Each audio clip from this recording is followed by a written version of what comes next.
Welcome, everybody. I can't even talk today. Welcome, everybody, to another episode of Recruiters with No Limits, always live and never scripted.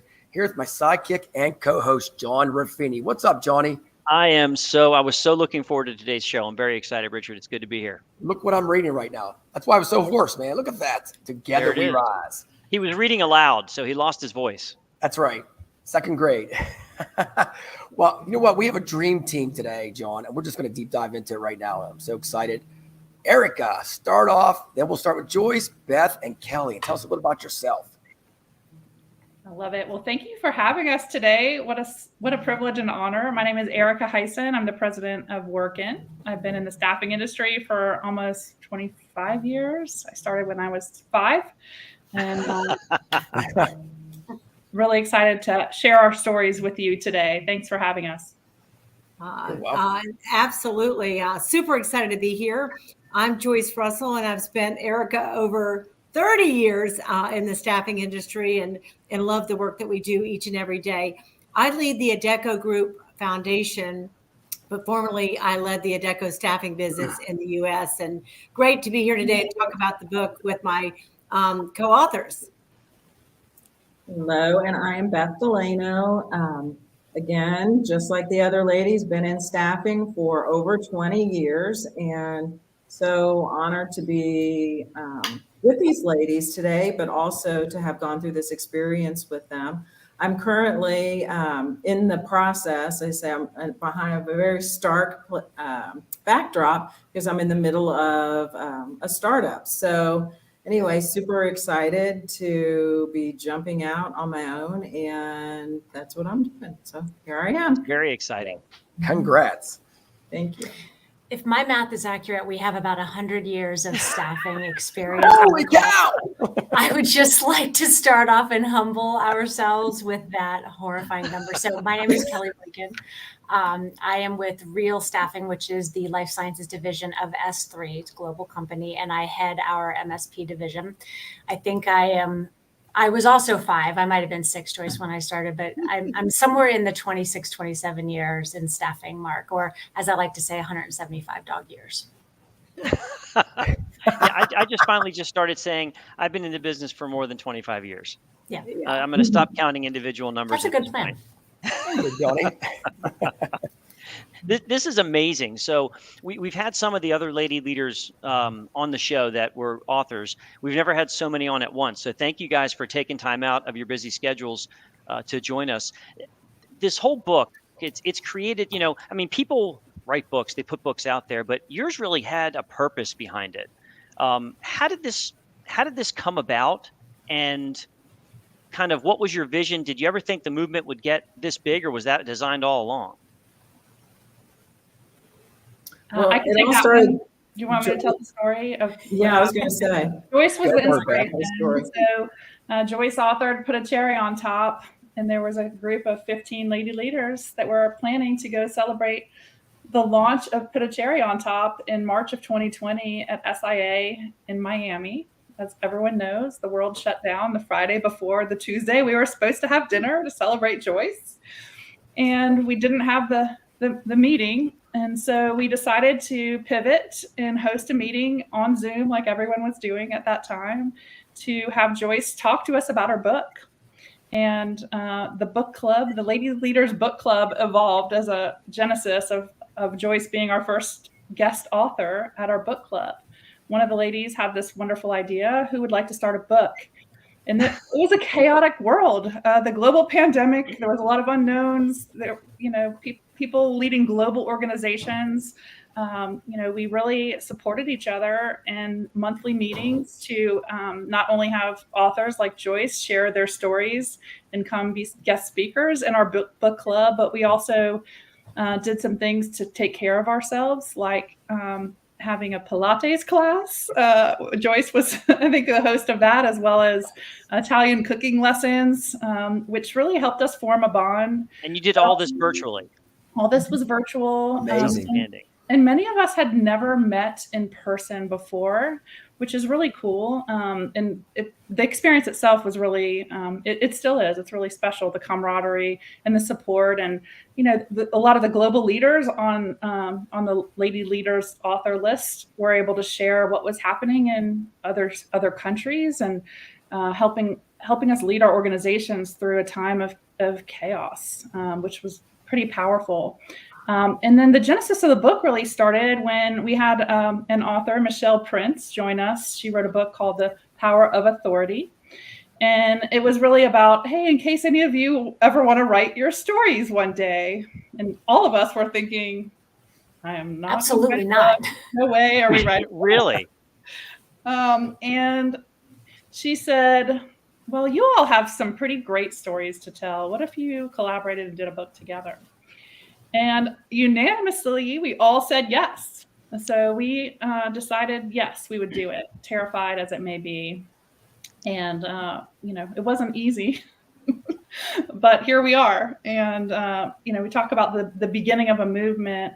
All of us share a passion for advancing women. And we do have really strong stories. And I don't think any of us I don't want to speak for all the lady leaders, but we all told very personal stories. And it was very cathartic even to think about writing the book. There were a lot of laughter, tears, and overcoming the fear of even putting yourself out there. A lot of us have voices that, you know, it takes courage to use your voice to inspire others. And, you know, we've decided collectively to provide proceeds to organizations that we feel passionate about. So the initial proceeds of the book, I asked Diana Mertz this morning if I could share anything about the proceeds, and I can just go on record by saying we're very excited to be able to provide some scholarships for the Women's Scholarship Fund.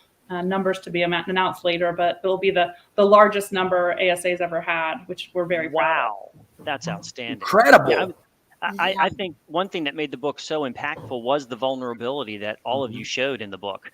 And, you know, you were genuine, you were authentic. Each chapter was something different. And I know I have 3 women on my staff. So I got them each a copy of the book and I'm like, read this. And they came back and said, wow, it's like, okay, here's some women who it wasn't easy getting where they went, but they were able to push through adversity and find a way to get there. And it really made a difference in their mindset to saying, okay, you know, I can do this too. So it being that vulnerability was, I think, the thing that really sent the book over the top because it was genuine. You could sense the emotion in it. Yeah, and I loved, you know, everyone was so authentic in that, and that we trusted each other with our stories throughout the years as we went through COVID together. The other thread that's in there is just generosity. It's a trait that we all believe in, and that's why you see that the proceeds are going to more women being successful in the industry. So I love that about us as well. We love so many things about us. Like, give us time. We could do a whole podcast on the things we love about us. Now, one of the things that was fascinating, as Erica said, a lot of us didn't know each other at all. And many of us had not met in person until we launched the book. But we also didn't see each other's chapters until it was published. Ooh. So we didn't collaborate on our chapters. We wrote our chapters. And so it was really fascinating. I'm sure the rest of you felt this way too. Reading through, there were some common threads and there were some uniquenesses to each chapter, but we had no idea what anybody else was writing. Now that's interesting. Yeah. And John, you had said, did any of you not think or believe that it would come to this? And there were 2 of us for sure, and maybe Kelly as well. But I remember when we were launching it, there were a couple of us at the dinner and said, I never really thought we were going to do, like, we knew we were writing it, but we never actually thought we were going to publish it. And so we were, the other lady leaders at the table were like, you were kidding. No, I knew we were doing it. We're like, no, I never in a million years. I mean, I think it's exciting. And it not just that we're doing it and not just that we have scholarships to offer, but that this message is getting out and it's being talked about. And that's really, I think, the purpose, right? To talk about all of these different topics, but diversity, equity, and inclusion, and each of our passions around it, and to keep the conversation going. And I think that's the beauty of it. And that's what makes us all so happy, I think. You guys are totally a special group. So Beth, I got to throw this out there. Just take off the shirt. You got to give me like a minute of what that came about. I seen that and I had to read it twice. I'm thinking, holy cow.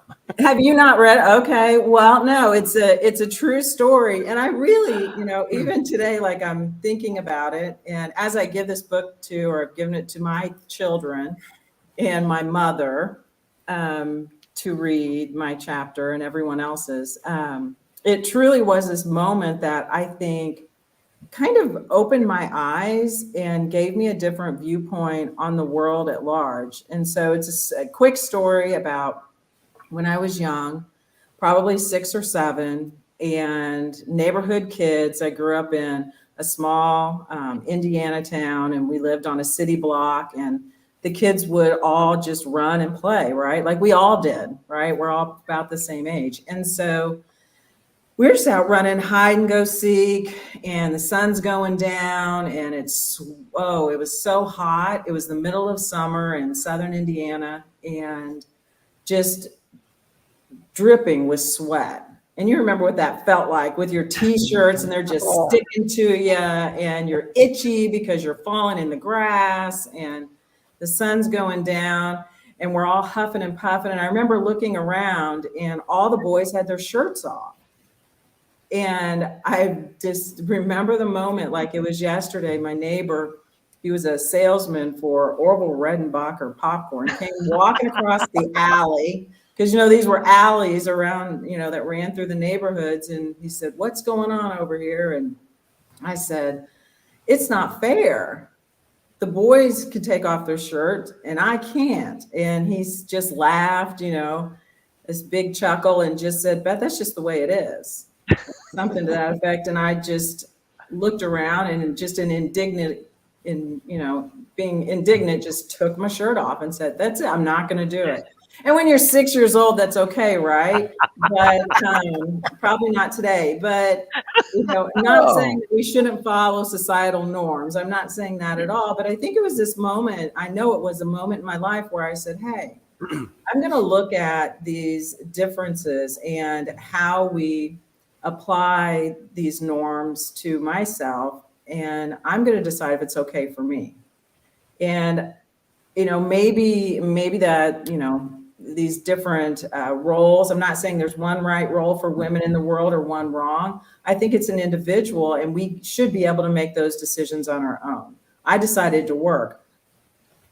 I decided that my career was really important, and I wanted to put into it what I did. But if other people decide a different path, that's fantastic. So I'm not saying one's right and one's wrong, but I'm certainly saying that, if you want to do something different in life than what society is putting in front of you and telling you this is your path, I think we owe it to ourselves to be that change in our own lives and make our own decisions. So that's what it's like you want people to feel empowered and not fall victim to your point of, you're not going to tell someone what they can and can't do. We're far beyond that in society, but unfortunately, a lot of people get pushed down because they listen to some folks that tell them, possibly a bag of goods of, "Hey, well, you're not supposed to do that. You should do this." And, it's so funny. I think back to when I was a kid and I had very traditional, Italian parents, and you had to pick a reasonable career. So, some of the things that I was passionate about and that I'm still passionate about and that I still do weren't career worthy. That was like, okay, that'd be a nice hobby, but you got to pick something stable. As my kids grew older, my daughter was really struggling. And I said, "Look, find something you love and just pursue it." I said, "The career will follow." I'm like, "Don't worry about that." And she is, and she's, on her way. But she really struggled because she was like, "Well, gosh, can I get a job doing that? And can I make money doing that?" And I said, "You know what? People go their whole life and they don't find out what they love." I'm like, if you find something you love, if you're passionate about something, do it. And I think it's okay now to do that. And people should do that because you should be able to. And when we talk about the movement that you guys have really not started, but have pushed, the whole women in staffing movement, it's gotten so much visibility and I love it. because it's really come to the forefront more than it ever has, I think. You guys are doing an excellent job. And I got a story I got to tell you. My mom is 75 years old. She read this book probably twice. I bought it for her. She had leukemia, and you guys inspire her. I'm going to tell you. She had stem cell. They said she had about a month and a half to die 3 years ago, and she went to Los Angeles, and now she's survived and got everything back. But something like this helps her. So just let you guys know, a story from my heart. My mom loves you guys. Oh, I tell you what, I had a 92-year-old woman tell me last week that as she read through the book, and she said she read it from front to back, and the one main thread was setting goals and writing them down. So she wrote out her goals at 92 and what she's going to accomplish because God she bless read the her. book. Yeah, I mean, it's, she's going to clean out this closet. She's going to get this. She's going to make sure she has a full page of goals just because of that. So to your point, it really does. I think it can speak to so many people. Absolutely. And what advice would you give someone? There's a lot of people just coming into the business that have high aspirations, particularly the women that are coming into the business. And let's not sugarcoat it. I mean, at the grassroots level, there's a lot going on. But as you go up into the ranks, we still have room to improve and get better, and have more inclusion and diversity and equity at those lines. What advice do you give women who might be thinking, "Gosh, how do I get there?" I'm happy to get us started. We probably all have a lot to say about that. I think it's interesting, and you just said it, that there are a lot of women in our industry until you get higher up in the organization, and then it drops. And I think the most recent statistic was 22% in the C-suite are female, and maybe 4% of them are people of color. And so it drops off pretty quickly. And there are so many things that I would look back on my younger self and encourage myself to do. But I think a theme that was common in the book is that we all had some sort of a mentor, whether that was a formal, or most of the time it was an informal mentor, who was the person that just kind of kept pushing us along and raising us up. And oftentimes it was men, not surprisingly, because it was a much more male dominated industry then. But, what I believe very firmly is that you've got people around you right now that can make you better. And if you wait for a formal mentoring program to happen, you might be waiting for a long time. Not a lot of companies have that right. And not enough companies have enough senior leadership females that can mentor everybody anyway. So I would say find people in the world that can make you better, male, female, whomever, and learn from everybody around you. And don't wait for somebody else to drive your path and plan it out for you. And I would say if you find that person, would you all agree that you need to be proactive and go up and approach that person to be a mentor? Don't wait for someone to come to you. 100%. I love to talk about how important male allies have been in my own career. When I was just starting out in staffing, one of my founders of Etain Group and my CEO for many years, I worked with for 20 years. But early in my career, he gave me a book. It was called Women Don't Ask. And it was really about society and how society teaches women not to ask for things. And the best example I can give that potentially our listeners can relate to is asking for a hand in marriage. I grew up in a world where women were waiting for the man to propose. And that's a perfect example of an instilled tradition that has reinforced for women that it is not their place to ask for things. Right. So for advice for women, it's really about, my chapter is called Choose You Every Day. And it's really about advocating for yourself. Don't wait to be tapped on the shoulder. Don't assume the mentors are going to come or that someone's going to be in charge of your development. It's really about being your own best champion for yourself, which can come out in lots of ways. Asking for things, setting goals that are really personal to you and sharing them with others so that other people can be invested in your success. Building a great support system, mentors, friends, coaches, allies, that can help you in all walks of life is a big piece of that. And also just don't let anyone tell you you can't do something, right? Because you have to believe in yourself. And Beth, your story is awesome. I love to continue to watch your story evolve, right? Like you read about some of the stories in our book are common themes. We did not collaborate on this, but taking risks. I mean, Sue Burnett, her story is freaking awesome about that. Lauren Jones, big theme about taking risks. And don't let anybody stop you from anything that you think could be done. Just do it. I love that. Eric, I always say, don't let anyone or anybody change who you are. The other thing I'd add to that is performance trumps all. When I was working in the Adecco group running the staffing business, we ran the second largest P&L in the world. When you operate in 64 countries and you're the second biggest P&L in the world and delivering profit, people got to take a look at the team, right, that's doing that. So, and the other thing I think about is mentorship versus sponsorship. I have loved to be a sponsor. Speaking about a Beth or an Erica or a Kelly that's not in the room. So I'm taking my credibility, being maybe the owner of the second biggest P&L in the world, and talking about that person. So I think there's a big difference in just mentoring and sponsoring, putting your credibility over on that individual. Love that.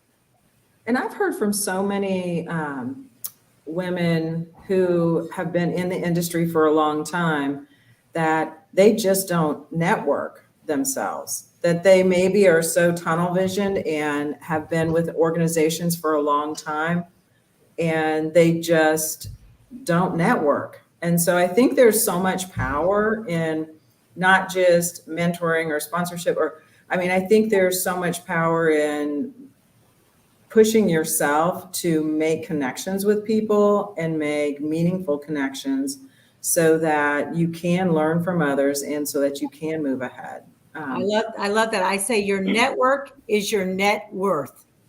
That's awesome. Absolutely. Yep, and I spoke to a CEO of one of our largest staffing organizations, and she said, I just have never networked. I don't know other staffing people outside. I'm like, how in the world? So it's just so important. It always amazes me, and you're absolutely right, Joyce, that nobody can go through life alone. I mean, you're never going to succeed alone. You've got to struggle and fail and grow, but you've got to network, and it's not often who you know, but who they know, that type of thing. So the larger your network is, the better it benefits everybody. And then you become part of that network so you can give back and you can help. But so many people, I'm amazed that, in our industry, I talk to people and they'd be like, oh yeah, I don't associate with others in the industry because I don't want them to steal my clients, or I don't want to, expose myself. And I'm like, you're doing it all wrong. Brother. It's if there's anything that ASA taught me, it was the value of a network. The other thing I'll add on that, just about a network. A lot of people have a network, but they don't leverage it. They don't have the personal courage to reach out to someone when they really need help. So you've got to have the personal courage and guts to talk to your network when you really do need help, or you don't have the answer to a question, or ask their diversity of thought on the issue. So that's another thing, is really leveraging the network. Great point. I love it when someone reaches out. I don't know if you guys have probably experienced this. Random connection on LinkedIn, for example, reaches out and asks to have a conversation to discuss something. And I'm like, okay, that's leveraging your network. Okay, so yeah, you're connected with someone, but what are you doing with that connection? And why did you connect with them? So putting that level of thought and proactivity behind it can really change the landscape. And you know what's amazing what you guys said? I reached out to John about 2 years ago and said, do you want to be on a podcast together? That's true. I don't know. That's how we connected. We didn't I had know each no other clue who prior. he was. I'd seen his books and all that stuff. Never met him in person. Nope. Love That's it. pretty cool. Still have only met you once at Staffing World. Was that enough for 1 year? Yeah, it was. Too much energy, right? Wait till this year in Vegas. Look out. Hey, Kelly, I got to ask you about this because I'm a superhero person. Incredible Hulk is my fave. But what if Kryptonite actually made Superman strong? Where did you come up with that? Well, there's a lot of wine involved, and no, I'm just joking. Although that possibly was true. You never know. What I wrote in there is true.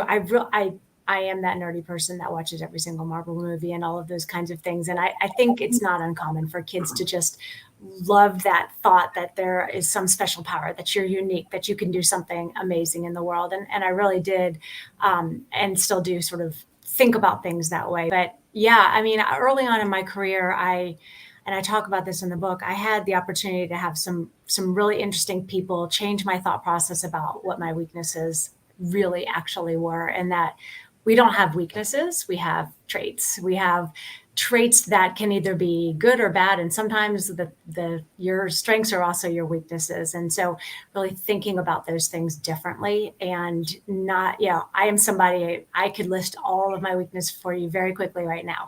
Very easy thing for me to do.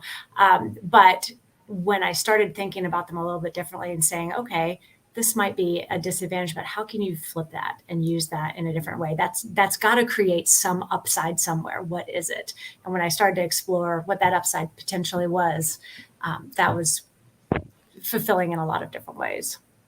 Good stuff. And check out what Diana said real quick. We've got some people chiming in, which is great. Heck Love yeah. The support you guys are getting from everybody, ASA, everybody, SIA, it's amazing.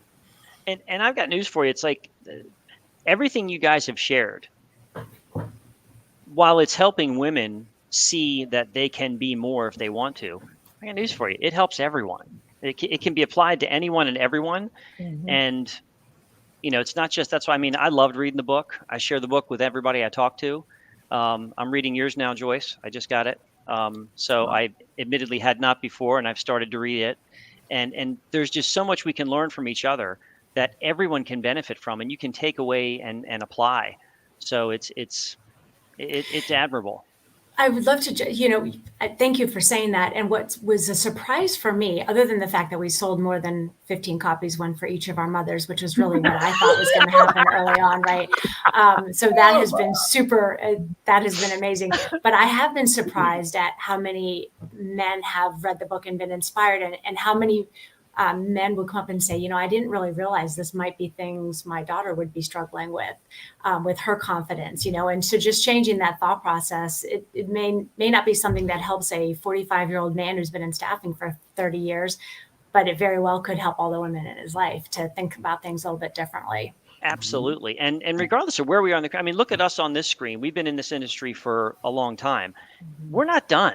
We're still searching and striving and trying to do better things and new things and different things. It's not like you get to a point and you're like, okay, I'm there. So regardless of where you are in your life, you can get something from this book and develop that, maybe it's that extra push that someone's looking for, that they needed someone to just say, yeah, go out there and do it. Don't be afraid. What's the worst that can happen with anything you do? You fail. Okay, so what? So just learn from it and keep going. And that's something that, clearly all of you have been through, and we're kind enough to share a lot of your stories with us.